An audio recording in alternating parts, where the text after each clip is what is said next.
Southern California. A big good morning to all, and hope you remember to mute your screen as we get into this presentation.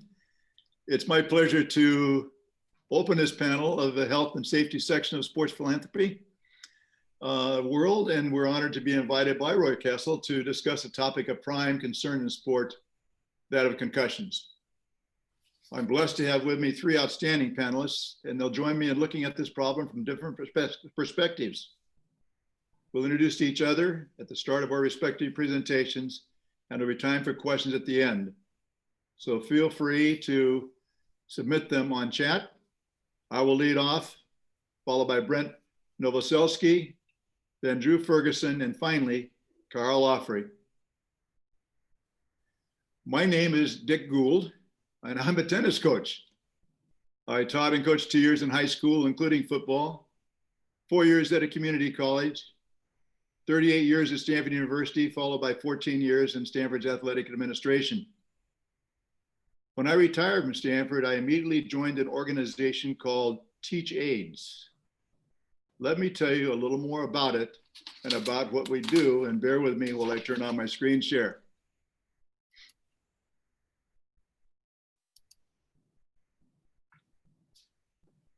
Teach AIDS is a nonprofit founded 10 years ago by Dr. Pia Sorkar out of the Graduate School of Education at Stanford University. It was formed to address the world's greatest global health problems. For its first 7 years, it tackled HIV education, which it instituted successfully in 82 countries around the world. All of its products are free for whomever wishes to use them. 3 years ago, as the HIV project neared completion and just before I joined on, Teach AIDS decided to tackle concussion education. It was named Crash Course. Why concussion education? Because it's a major health problem. Over 40 million youth participate in organized sport in our country annually. There are up to 3 million sport and recreation related concussions each year in the United States. Of these, college and high school athletics are greatly affected. And surprisingly, girls' soccer concussion rates are nearly that of high school football. And after soccer, cheerleading is one of the leading causes of concussions. And would you believe our first US Olympic and Paralympic Committee partner was USA Synchronized Swimming? Even more amazingly, perhaps, recreational cycling is the nation's #1 cause of concussions. Although concussion education is required in some form in all states, most existing education exists in PDFs and locker room posters. Compelling education is drastically needed for athletes, parents, coaches, and even officials. With the initial help of Dr. Brian Hainline, the Chief Medical Officer of the NCAA, we assembled a great nationwide team, including the top names in the medical and sports world, to help us address this problem. This challenge has led to the production of 4 free products in our Crash Course Concussion Education Suite. Let's take a look at them in more detail. Our original production was directed toward football and has a virtual reality version. It includes the athlete and coach certification capabilities. It is used as such by USA Football, American Youth Football, Pop Warner, and other youth football groups, as well as other sports. Here are some excerpts from this 12-minute video.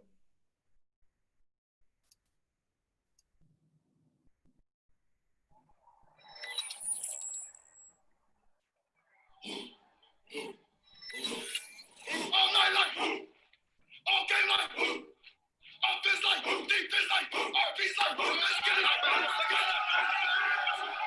Hey, listen up. Hey, we're going lights out tonight. Get it up. Ease on 3. 1, 2, 3, Eagle.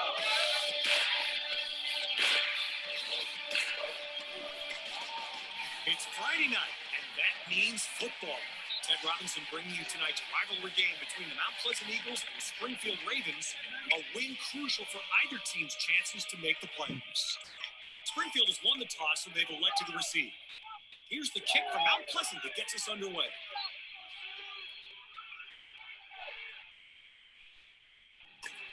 And he's forced out of bounds at the 25-yard line. 15-yard penalty there. It's a toss to the tailback. He's got some room. And he's pushed out of bounds after a 20-yard gain.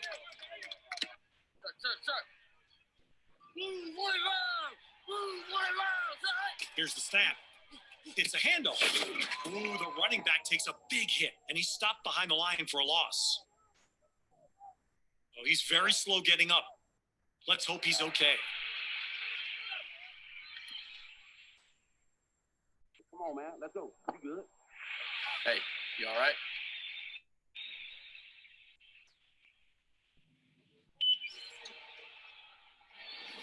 You sure? And you might think your brain is protected because when you hit your head, it's hard. But actually, your brain has a consistency of jello and it floats inside your skull.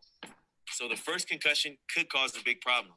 In fact, even small hits to your head can weaken the axons in your brain. So here's a question for you. Can you still get a concussion if you weren't hit in the head? Absolutely you can. As a competitor, I used to think going back into the game was the best option. But playing with an injury just hurts me and my team. And that's just dumb ball. So you decided to stay in the game. Let's see how that ended up. When you get a concussion, you don't always see right. Come on. How could you possibly catch that play? Check one! You thought you had that block, didn't you? But when you get a concussion, your balance and vision are off. It's hard to focus. My guys think about it like this. If you're injured from your neck up, you need to step out and get checked out. We gotta look out for each other. Maybe you'll never get a concussion yourself, but there's a chance one of your teammates will. I've seen that happen to my guys. If you see your guys get shaken up, speak up. Have your teammates back. Tell a trainer, a coach, somebody you can trust. Your friend needs you. Your silence hurts more than it helps. But this is the law of the jungle. For the strength of the pack is the wolf, and the strength of the wolf is the pack. Just ask yourself, who's got my back? I got your back. Who's got my back? I got your back. Who's got my back? I got your back. Who's got my back? I got your back. Who's got my back? I got your back.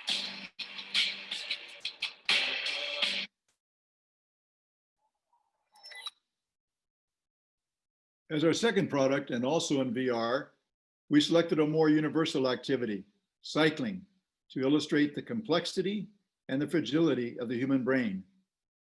This 8-minute video can also be used in science classes for brain education and includes a teacher's guide. Here are some excerpts.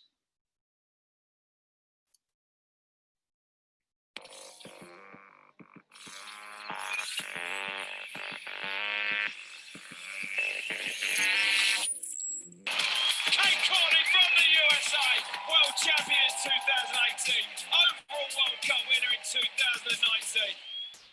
My name is Kate Courtney. It's easy to think that when I do this, it's because of how hard I train. It is, but all of that is actually controlled by this, the most powerful computer known to man, the human brain. The brain weighs just 3 pounds, but it controls all of your thoughts, your actions, and your feelings. It does everything that makes you, you. The brain is so powerful, yet so vulnerable. And for me, it was just one decision to protect it that made all the difference. It was 2016. I was on the World Cup mountain biking tour, competing in countries all over the world. Australia, Germany, and then France happened. It was an extremely tight race. I was neck and neck with a few of the other riders. I was right on a girl's wheel when she stalled. I tried to stop, but it was too late. I lost control and fell headfirst down a steep rock garden. As soon as I started having symptoms, I knew I had a concussion. When I landed home from France, I went straight to the doctor and worked with my training team to make a plan. I did exactly what they said. And 7 days later, I was completely symptom-free and back on the World Cup circuit. But my recovery was only so quick and easy because I'd learned from my previous mistakes.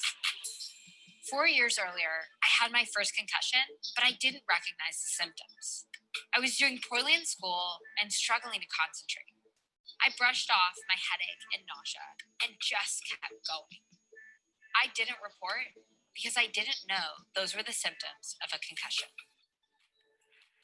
Turns out, concussions don't just happen in sports like football or soccer. In fact, most concussions happen because of everyday accidents. We have blood vessels throughout our entire body. You can see them under your skin, on your hands and wrists. Did you know your brain is jam-packed with blood vessels? They transport oxygen and other nutrients through more than 400 miles of vessels in our brain alone. That's the equivalent of 75 times the height of Mount Everest. But I didn't know I was concussed. Thankfully, my second concussion wasn't as serious because I knew to take it seriously. Your brain does everything it can to take care of you. Will you take care? Our third production is nearing completion, probably by the end of this fall, early winter. It features an interactive database of concussion stories of 650 athletes, parents, and even veterans collected on Zoom. On this website, accessible to all, personal concussion stories will be shared, including the cause of the concussion, the symptoms incurred, and how they were dealt with in order to help others impacted by this brain injury. The viewer navigates through a multiple options from which to select what stories and which are most related to their own personal sport, symptoms, age, gender, and so on. A special feature is one in which 14 of the world's leading medical experts discuss various symptoms and treatment. The widespread acceptance of crash course football prompted the USOPC to encourage us to produce a third video for athletes representing over 30 of their 50 sports for distribution via their national governing body network, extending all the way down to young grassroots beginning level. This need is great. Several USOPC NGBs are temporarily using crash course football, including certification, on their website's learning management system until this multi-sport version is ready near the end of 2021. Our object, to make sports safer and therefore more enjoyable for all. Feel free to contact me at the email or phone listed here. And thank you, and take it away, Brent Novoselsky. Thank you, Dick. Hopefully you can hear me. Sorry about that. I wasn't ready with the off mute button because I'm a little hungover, which I expect most of you are, based on yesterday's big celebration of National Tight Ends Day. Very, very big event in my household. So anyway, thank you for having me on the panel. I appreciate it. My input to the panel is the fact that I did play with the Bears in 1988. And then the Vikings for 6 years after that. I was a tight end, played tight end in high school in Skokie, Illinois. The first time I've ever had a concussion was my senior year in high school. Played offense and defense. I was coming in from the outside on a pass rush and jumped up to block a pass and got undercut, landed on my head, blacked out for about a second, woke up right away, and just kind of shook it off. Went to the hospital, but I don't even think they x-rayed anything, just made sure my neck was fine. Then I went on to University of Pennsylvania, where I graduated from the Wharton School of Business, and I was able to play for the Penn Quakers. We had a tremendous run. My junior year, we were undefeated for the first time since 1904. Penn's got a long history. And caught 3 touchdowns in a game against Navy. And in the last game against Cornell, the game that was going to clinch that 10-0 record, caught a ball, started running, ran down the middle of the field, thought I was Walter Payton. I started high stepping and I got hit we call it an ear hole. The guy stuck his helmet into my ear hole and knocked me head over heels. The ball landed on my stomach and just kind of laid there as I was out. I was probably only out for a couple of seconds, but that made an impact because trainers ran on the field. I wasn't able to celebrate with my teammates afterwards. Felt okay, but I just, they were trying to be extra careful.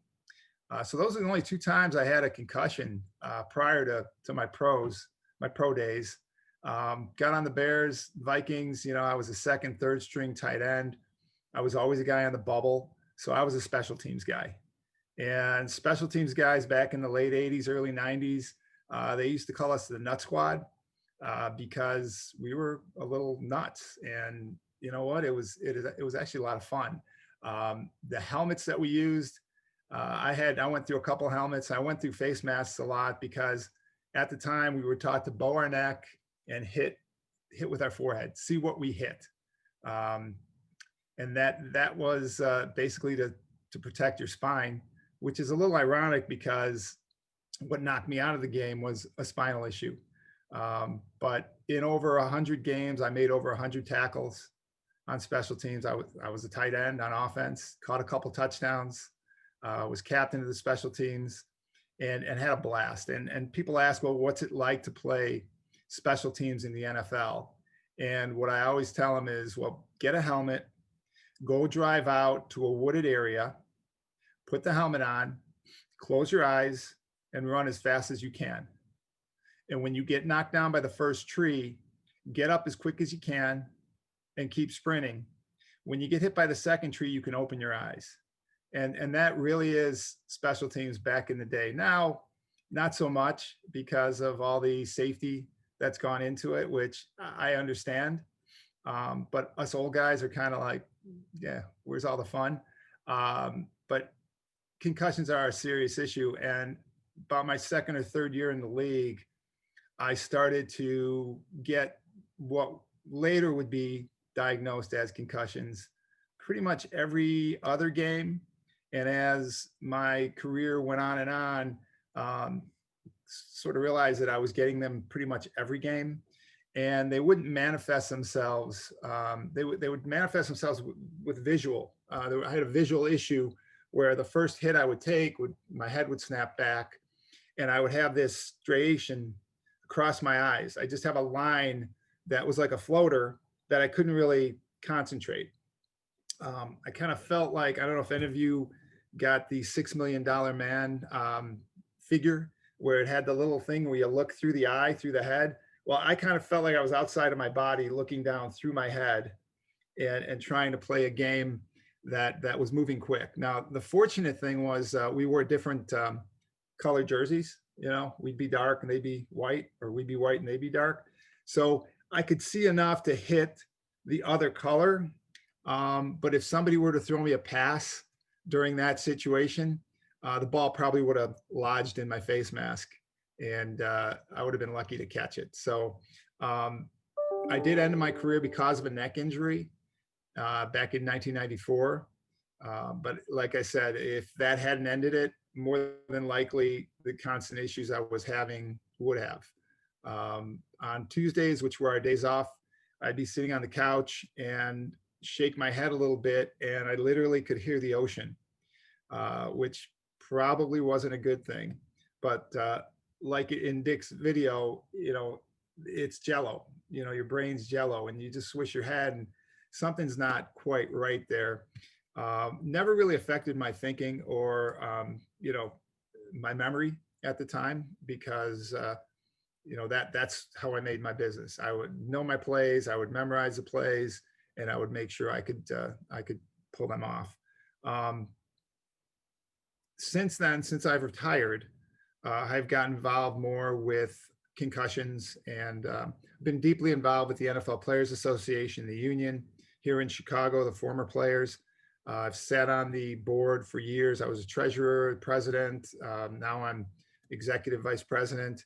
And we have a nonprofit for our guys that basically does scholarships and youth football grants. And the youth football grants is the important piece of what we do, because what we want to do is bring these youth programs in the city of Chicago and the area up to speed with equipment. But that also includes some other issues, because back a few years ago, they did try to eliminate football, tackle football, for kids that were younger than 12. And, you know, it wasn't something we really wanted to get behind, because I firmly believe in the US that we should have a choice of what we do. We shouldn't litigate that out. But I do firmly believe we shouldn't have tackle football for kids that are younger than 14. And, you know, to lend voice to that, or just to say it, is one thing. The other thing is I do have two sons. The middle son was my athlete, and he actually 6'5", 315 pounds. He's a football player. He's actually a very good baseball player and a decent basketball player, but he was destined for football with that size. And until his freshman year of high school, we only let him play flag football. And, you know, it really wasn't about the tackling for me. It was about just making him well-rounded. I wanted him to play soccer and basketball and baseball and all the sports, and just become a very well-rounded kid, and then figure out what he wanted to do into high school and not specialize as much. And the other thing, you know, I noticed that the equipment for these kids, these youth programs for 6, 7, 8, 9-year-old kids, the equipment was just our equipment that we would wear in college or pros, kind of shrunk down. Didn't take into account that as a 6, 7, 8, 9, 10, whatever, a young kid is basically a bobblehead with a big old head, no neck muscles, and a growing brain. So it just didn't fit right. The other fact is I would go and talk to these youth football programs, and you'd see the one kid at middle linebacker who was just stoked. As a 12-year-old, this kid had like muscles bigger than mine, and he's knocking everybody around, and all the other kids are kind of running up timidly. And to me, that was just a recipe for disaster. So I think education for these coaches and parents is extremely important, although I still do think that the game of football is so well worth the risk that we have taken on, to the point where people say, well, put your money where your mouth is. And I did, because my son, Zach, played in high school, and he played in college. He actually played at Western Michigan under PJ Fleck, and he was his first recruiting class, and got to go to the Cotton Bowl, 14th ranked in the nation, started his senior year at right tackle, and then was done with football after that. He never went on to the pros, but what he did do was get an education. He got his master's degree, and now he runs a couple of businesses in Kalamazoo. And I'm very, very proud of him. And he never had any issues with concussions. Unfortunately, had 3 ankle surgeries, which, you know, football is what it is. It's, you know, it's a dangerous sport, and that happens. But again, I think the positive far outweighs the negative. Personally, I've actually spent some time with Chris Nowinski of the Concussion Foundation, Brain Bank, you may have heard of. He also wrote Head Games, which is a great book, and also film that I actually was in for a little bit, but I'm expecting my Oscar nomination soon. But December, I went out to Boston University, and they were doing a study. I believe it was 30 former NCAA players, 30 former pros, and then 30 control group. And they went through a whole bunch of tests with me just to see, you know, where I was on the CTE scale. And, you know, fortunately, I think I'm pretty good. They gave me a good bill of health, but it's extraordinarily important in the work that we do, in the work that all of the folks on the panel are doing, to make this game as safe as possible. You know, we love this game because of what it does, because of what it gives us, because of what it instills in us. I learned more on the football field than I did in any classroom at Penn, at Wharton, any Ivy League school. my son took away probably 90% of his knowledge of why he's successful today was because of what he learned on that football field. And, you know, the difference is this game can actually save lives because it can take kids that are in bad situations and give them the value system and give them the basis for success for their future. And I've seen it all too many times. Every single guy I know that's played the game has taken something incredibly positive from it. There is the danger side though. And we need to mitigate that as much as we can, understanding that there's nothing we do to completely mitigate that because it is a contact sport. But what I think we're doing here with this panel is wonderful. I embrace the new wave of safety in football. You know, when we played, you would go after the head because if you went after the knees, you were costing a guy his career. And nobody really cared if they got hit in the head. You know, you'd shake it off and they'd give you smelling salts.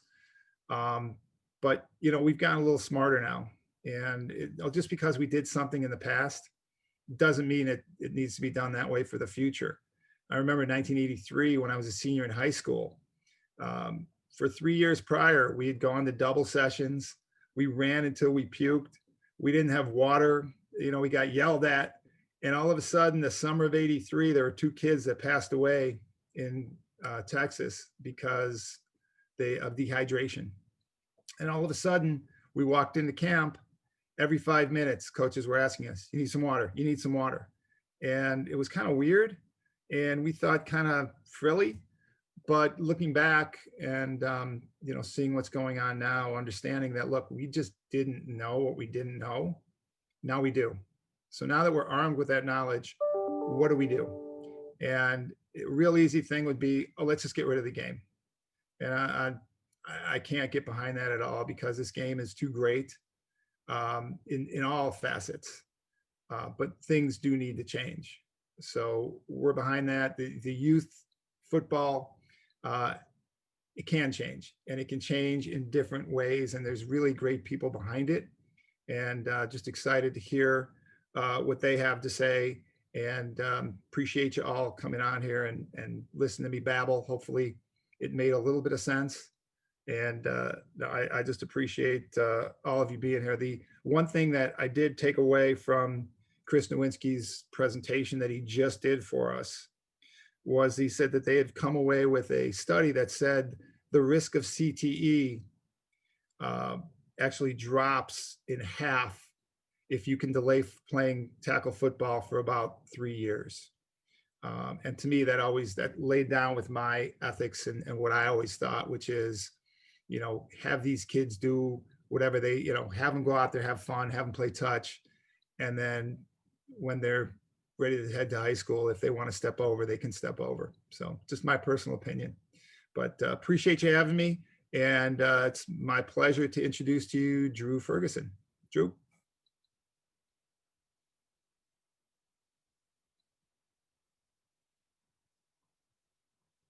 Oh, we got to get you off of mute, Drew.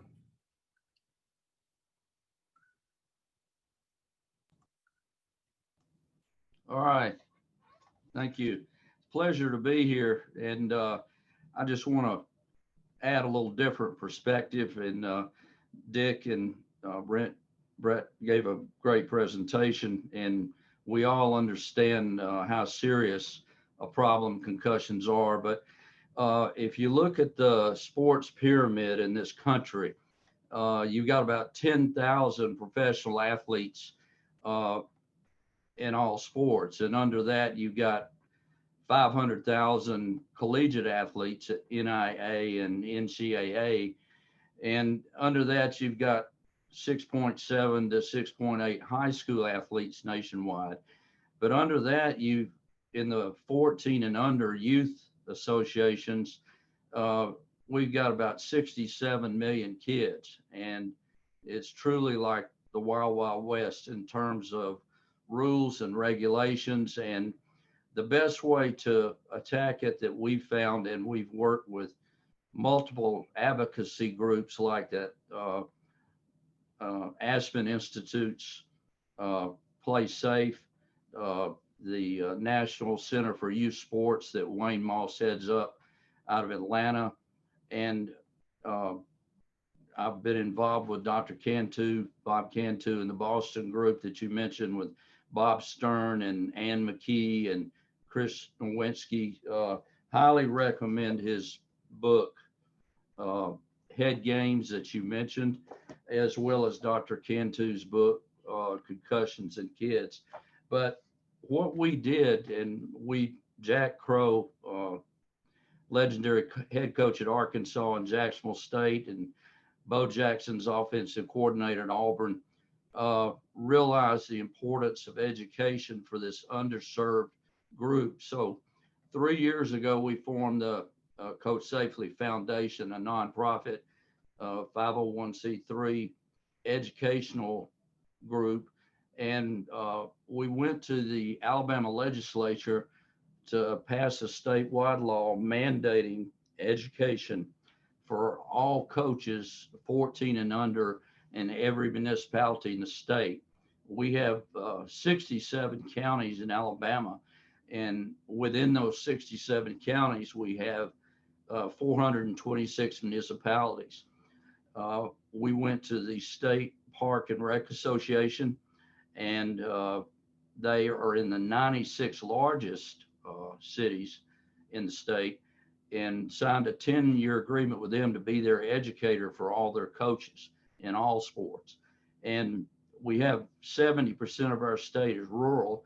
And so we're going to these youth athletic associations, as well as these cities and towns that may not be members of the ARP, in order to become their educator.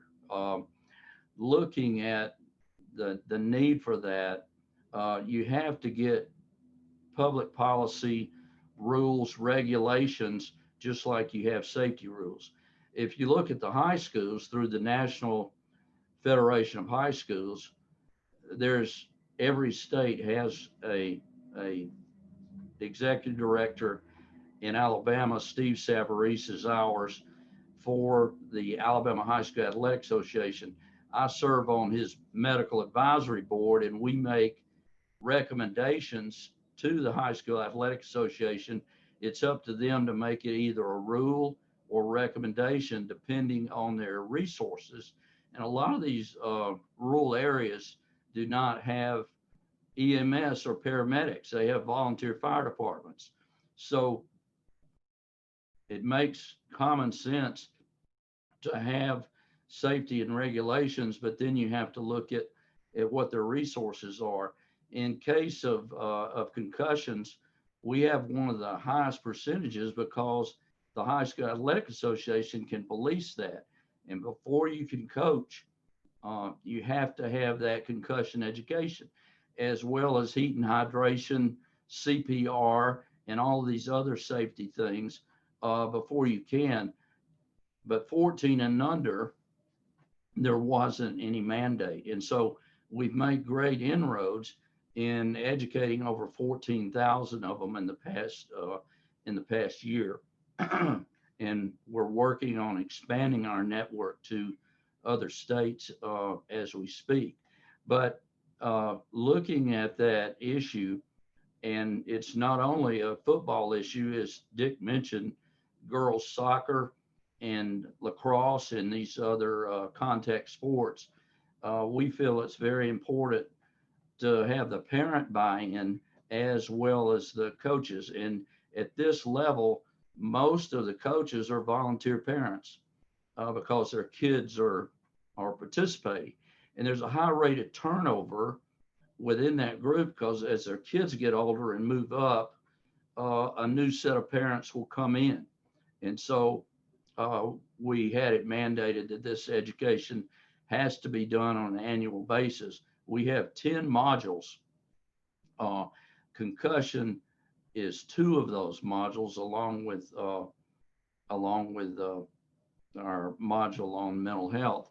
But this allows us, in making inroads, to meet with these groups in order to provide that online. And what we do is we go out as a nonprofit to take donations and sponsorships, so it doesn't cost these coaches and these parents anything to log on and take it. We've partnered with the state health department to create a registry so that they will know if these coaches have done what they were supposed to do, mandated by state law, to take the course. And so that gives us the policing effect.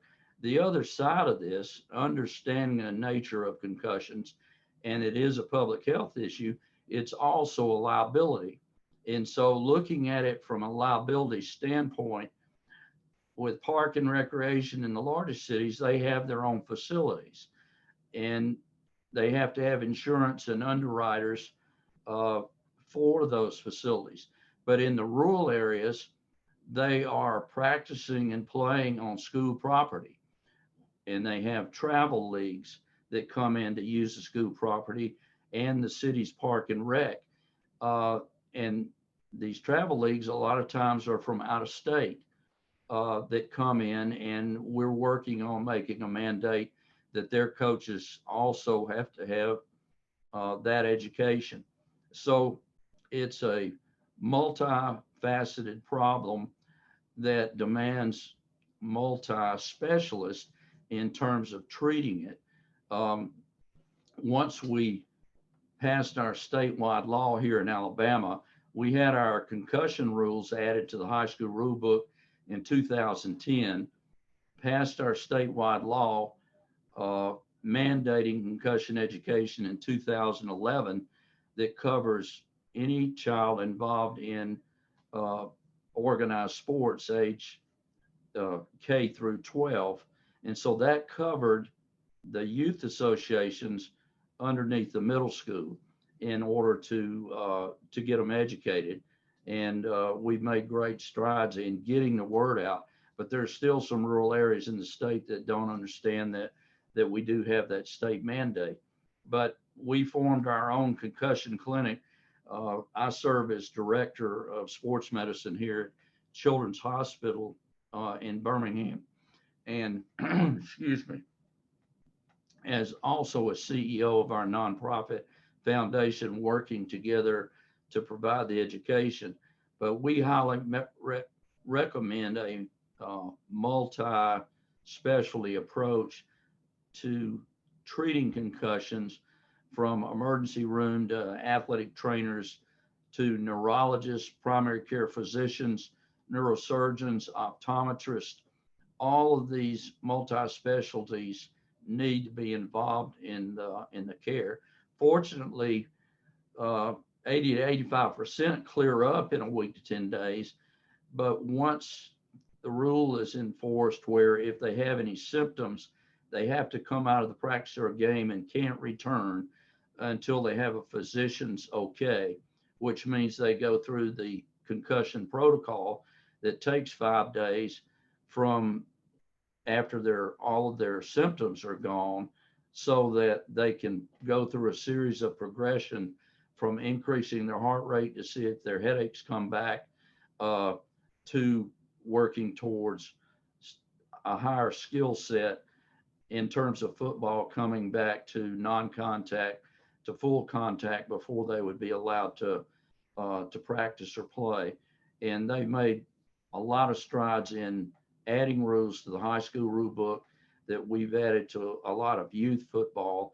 And I totally agree with you, Brent, that I don't believe they should have contact below the age of 14. A lot of products have been invented that you'll hear from shortly from Kyle, as well as other products in terms of the prevention. But we need to recognize that it is a problem that can be prevented if a lot of safe guidelines are followed. Can't prevent all of them, but more research is needed, which we hope to start accumulating data as we make these inroads to these youth associations. Up until now, the CDC information has been gathered from emergency room visits and some studies that have been done at North Carolina with Kevin Gusowitz and at Virginia Tech. But more research is needed, especially at this younger age group. The majority of these don't happen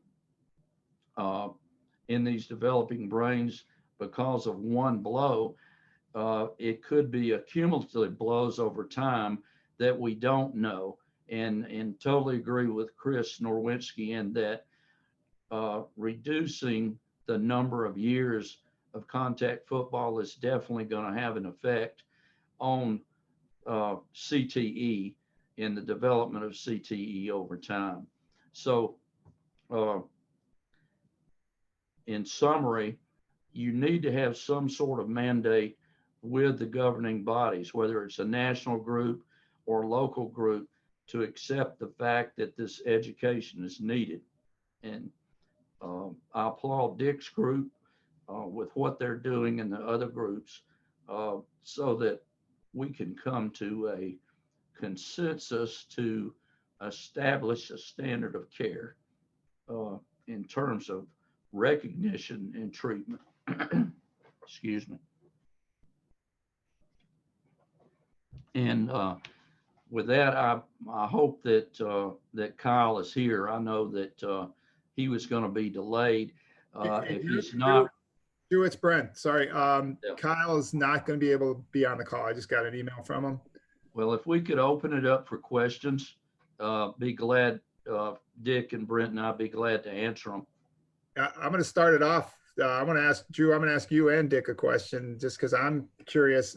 I've gone and had treatment via neurofeedback. So basically, you put the Frankenstein hat on with the electrodes and all that, and it actually helped me tremendously. I had it done for like a week at a time for like an 8-month period, and prior to that, I was giving speeches and talks, and I was losing simple words like a chair. I just couldn't pull the word out, and thought that had to do with some things that I may have done while playing football.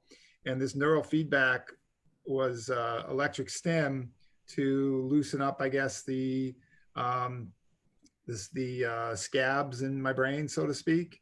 And I was just wondering what you thought of that. And also the neurofeedback provides a level of, I guess, at least tells you where you're at a certain time. So would you recommend that to somebody that maybe is starting out to get a baseline, so we know, okay, you may be a little goofy, but I think you started goofy, or have you become goofy?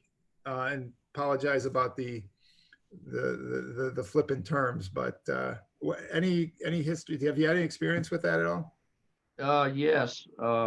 I haven't had any personal experience, but I've talked to others that have, and it is beneficial. Early intervention is the key. If you can get a baseline, and we do that with our scats and our pre-testing as part of the physical exam prior to the beginning of the season. So if you do get concussed, you can go back and look at where they are and make that apart. But it's especially important in the older athlete, because early on, concussions aren't a structural problem. They're a interruption of the brain pathway problem. But over time, you can, over time, have some scar tissue in certain areas. And as we get older, you develop some ischemia in the brain where those pathways are not as clear and sharper as they are at a younger age. So that does have an effect over time. And so what you're doing is stimulating the brain to increase the messaging across those pathways. And, without getting too technical, that tau protein that causes CTE develops over a period of time. And so, and I think it is important, and it certainly be considered as a tool for improving that in terms of recall and memory.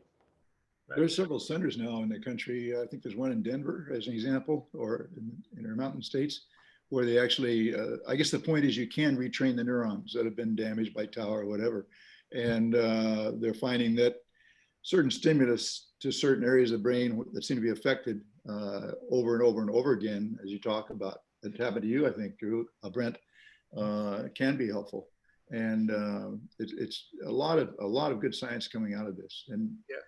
Well, by the way, I just heard that my video did not play, or my slideshow did not.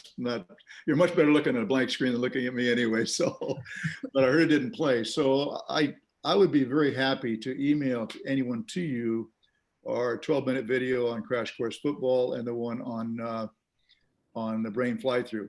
And I only had excerpts on the video here, but I'd be very happy to do that. My email for anyone who wishes is dgould, G-O-U-L-D, at Stanford, STANFORD.edu. dgould at Stanford.edu. So feel free, please, to contact me if you would like to see that, and I'll be happy to send it out to any listeners. It's nice. And I want to be sure to send one to Drew. It's something you guys may or may not be able to use in your program. Oh, absolutely. I'd love to see it. And I love what you're doing, because you've really set the state of the art for education, and it's so badly needed at the younger ages. Great. Tony, any questions? None that I've seen so far. I'm trying to look through the chat here. If y'all have got any questions, we still got 10 minutes. Be sure to just throw them in the chat. I'll be happy to relay them to our speakers. I'm trying to think if I had any questions. I think, Brent, you actually asked a pretty good question. That's if anything, if I were to ask one, that'd be took the words out of my mouth. The other thing to kind of point out is just because somebody has a concussion doesn't mean that they're going to get CTE. Even though maybe they had a couple concussions. I think, everybody's talking about CTE and it's awful. I mean, with what we've seen from Mike Webster, from Dave Dewerson, who, was a good friend, and just what it does. I mean, Junior Seau, there's too many people out there that we can mention that it's just a horrendous disease. But the key is not everybody that goes through playing football develops these type of issues, or is a drooling mess when they hit their 60s or 70s. I hope I'm not. That's the whole point of going out there and seeing, is there a way? Now, right now, the only way they can detect CTE is when you're dead and actually moving your brain from your head. It'd be very good to know if we could detect CTE in the living, which is one of the studies Boston University is doing. And I think we're just really on the cusp of, I think we don't know more than we know at this point. So, as a football player back in the 70s, 80s, and 90s, we were used to being guinea pigs. Trainer would give us, here, pop this. We're going to shoot you up with this. Like, okay. So I guess we're kind of that mindset where it's like, okay, I'll try something. So for me, it's what works best. There's hyperbaric chambers. Everybody's going to tout the greatest, cure to concussions, and this electric stim. I tried it. I'm like, okay, I'm having issues pulling up. Let me try this. Go ahead. As long as it won't hurt me, as long as you're not microwaving my brain and you're not going to do any damage, let me see how this works. And I did. And when literally it was a half an hour once a week. I slept that night tremendously. I did have better recall to this day. It's not like something that, I got to continue doing it. The pathways seem to be clear. Now, it also may have been a placebo effect. But if it is and it works, I guess I'm okay with that too. Maybe by that time they asked me, guys like me, to start working on puzzles. Yeah, right. Well, retrograde the brain, seriously. Exactly. You got to keep. It's just like a muscle, so you got to keep working that muscle, and I think we got to keep on working toward answers and solutions, and you've got to be driven by the right things. And I think people are, but I also think that there's a lot of money out there. And, there's a lot of people kind of grappling at figuring out ways to monetize this situation. And, for me, it's not about that. It's about what I see with my fellow former players. The importance of figuring out different mentalities, not only with concussions, but also physical. They're physically, they're taking these opioids, and all of a sudden now we've got hemp, and you've got the THC, the marijuana, and all that coming into play, and saying, well, is that a better vehicle for our guys to relieve their pain?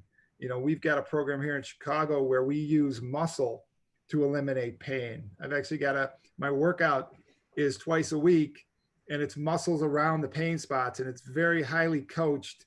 And I've been doing it 3.5 years, and it's like the fountain of youth. So for things, kind of outside the 9 dots, things that you can actually take control of and think of. And I think we've just started scratching the surface with concussions, but I think we do know so much more than we knew back in the 90s. And, we've got that NFL concussion settlement that occurred because when we were playing, they basically were saying, the head of the NFL, their medical director kept saying that concussions do not lead to CTE. They don't lead to CTE. And, everything goes downward. And I remember in high school, the bull in the ring. I don't know how many of you played high school football, but the bull in the ring, where you'd have 50, 60 guys in a circle, fully geared up, and you'd put one guy in the middle, and the coach would call out a name, and you'd turn and you'd smack each other. And that was a game. In our high school, it kind of turned ugly because we had 2 brothers by the name of Lieberman. And a guy got in the middle, and the coach called out Lieberman, and the 2 guys were on opposite sides. So there was a little impact there. So, but it made for a good story. And, it's kind of comical, but we've learned, there's coaches are doing a lot better job too. You're a good friend of Buddy Stevens at Dartmouth, and he's doing a lot in terms of cutting down practice time, contact time of practices. It's trickled down to the rest of the Ivy League now and other schools as well. We don't need 4 hours of contact a day to do this. And I think the other thing that Drew and I are working on, the important thing is for these kids is to understand it's not manly to stay in a game. And if they understand a little more about the brain and some of the things that can happen to them if they get a second hit in the same game because they're a little bit off with their balance or whatever, it can really be bad. If they have a wooziness or a little bit of headache and they stay in and they say when the game's over and they say, well, I'll wait till the very end and see how it goes. They wait 3 or 4 days. They miss 3 or 4 days of getting back in. And the studies now for many people are 7 to 10 days to get back in a game if you get it diagnosed immediately and do the right things. It can be a little longer if you're a little younger, especially girls can be a little longer to heal than guys. But it's knowing the athlete to not be the Superman, but to get out of there and having his buddy help him. That's the whole thrust of our education system. And Dick, I think that's so important because, in all my years playing, it was really important to understand the difference between being hurt and being injured. Because you play hurt, you're a hero, and everybody plays hurt. You played injured, that's stupid. That's taking away from the team. And I think what needs to be done and what's being done is that you can't leave it in the athlete's hands, because us as athletes, look, when I ended my career, it was on a tackle. November 27, 1994, I went downfield on a kickoff and had a great tackle running back from Tampa Bay. But his knee slipped up, hit me in the shoulder pad. He flipped, and I went down, and it was my neck right away. And they got me up. I'm running. I can't feel my hands or my feet. I'm on the sideline, and we had a punt. So I ran up to the sideline, and I'm ready to go. I got my helmet on, and it's strapped up, and the coach looks at me, goes, sit down. He goes, you got to sit down. And changing little by little. It's got to, because if you leave it in the athlete's hands, we're going to play, because that's right. What we do. And we're going to play. Culture change. Disclosure, I think disclosure is one of the biggest problems of all. And we have to some way or other, through the coach or whomever, get these guys to understand it's their buddy out there that could really be hurt If the guy himself doesn't want to leave, then the buddies have to step up a little bit to help out. Yeah, I do hope somebody will ask for this video. D. Gould at Stanford.edu. The star of that is a former Heisman Trophy runner-up a couple of years ago, and he really presents it well. And the whole moral of the story is, help your buddy out. We got your back. We're going to help each other, and we can overcome this thing and make it a lot less of a absolutely. It's a culture change, and these coaches, especially the young, need to be taught if they see one of their teammates staggering or glassy-eyed or whatever, they need to tell the coach and get them out, especially in these practices and in games where their teammate next to them may have a symptom and nobody else is aware of it. But I think the awareness has gone way up because of that and more being reported. But you're absolutely right. We had a quick question here from Greg about any thoughts on how close we are to diagnosing CT in the living. And I'm going to leave that to Bob Cantu and his staff back there in Boston. But I think, Drew, you know this better than I, but I think we're getting closer and closer with this. Yes, and I've talked to Dr. Cantu about that as well as our people. Science, as it progresses, is going to be able to look more and more at what goes on at the cellular level. We have MRIs now that are 7 Tesla that are more powerful. And I believe we're going to find there's certain biomarkers in individuals that may predispose them to have a concussion, because we've all seen cases where a player will just get waxed and they'll pop right up with no symptoms, where another player may get a hit and not get back up. And it'll be a much less powerful hit or much less transfer of energy. And you wonder what the difference was and why one player that got a harder impact didn't have any symptoms where one with a lot less impact did. So there's a lot of questions, but I think as we go down this road that we'll be able to get those answers. That'd be a lot wonderful. of questions too. It's not just necessarily the big hit, but we're learning more and more of the continuous hits, the linemen, the subconcussive hits, that as they mount up. Right. More and more of these are also causing the same effects as concussions to the brain. And a lot of research to be done. Fortunately, a lot of good is being done back at Boston and other places. Hopefully we all can do our part to help make this a little more easy, make it a little easier to address. And I know I've really enjoyed being on with you guys, Drew. Good luck with all you're doing. A great job down there, and got to get together sometime, compare some notes, and see if we can join up somewhere along the way. Brent, thanks so much for all your expertise. Just an incredible job, and it's just helpful to have someone. You look pretty good for a guy who denies having ever been concussed. Not bad for 54. To tie a bow on this, though, I do. My personal feeling is you can't throw the baby out with the bathwater. Football is way too great of a game. It just gives us so much that I think we need to deal with it. Well, it's our job to help protect it and make it safer, and that's what we're all trying to do. And with a little bit of help and continued hard work, we're able to do that and keep a great game safer for everyone. Protect the player, protect the game. Absolutely. So Thank true. you, guys. And it's not just football. That's what people forget. You're right. Thank you so much for having us on. And we look forward to meeting you all along the way somewhere. Thank you.